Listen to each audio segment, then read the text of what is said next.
दोस्तों बाजीराव पेशवा जिसने मुगल साम्राज्य के अंदर खौफ पैदा कर दिया था। दोस्तों बाजीराव पेशवा की जीत का राज उनके तेज और फुर्तीले घुड़सवार सेना, दुश्मनों को घेरने और उनकी आपूर्ति काटने के अनोखी रणनीति, गनीमी कावा और मुगल साम्राज्य के पतन का फायदा उठाने की उनकी दूरदर्शिता सोच थी। दोस्तों उनके सेना में सवार से ज्यादा घोड़े होते थे, 2 सवारों के पास 3 घोड़े, जिससे सैनिक लगातार तेजी गति से लगभग 40 किलोमीटर दिन आगे बढ़ सके और वे दुश्मनों को अचानक घेर लेते थे।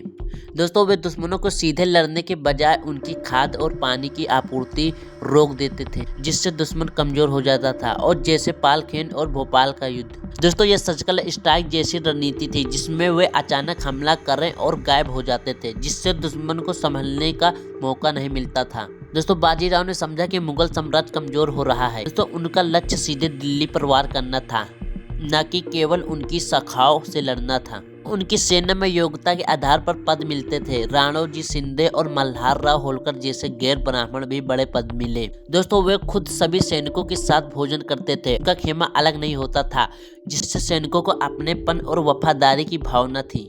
दोस्तों वे मीलों सफर दिनों में तय करते थे, जिससे दुश्मन को कभी पता नहीं चलता था कि हमला कहां से और कब हुआ। दोस्तों बाजीराव प्रथम ने अपने जीवन काल में 41 युद्ध लड़े और एक भी युद्ध नहीं हारा, जिससे वे अजय योद्धा कहला। दोस्तों उन्होंने 1737 में दिल्ली पर आक्रमण किया। मुगल बादशाह महमूद शाह को इतना डरा दिया, मुगल सेना को मराठों को धन देना पड़ा। दोस्तों उन्होंने गुजरात, मालवा, राजपुताना और बुंदेल जैसे क्षेत्रों में मराठा वर्चस्व स्थापित किया और दक्षिण भारत में भी मराठा की शक्ति बढ़ाई। दोस्तों उन्होंने अभियानों से दिल्ली में हिंदू शासन की स्थापना की नींव पड़ी और मराठा शक्ति अरब सागर से बंगाल की खाड़ी तक फैल गई।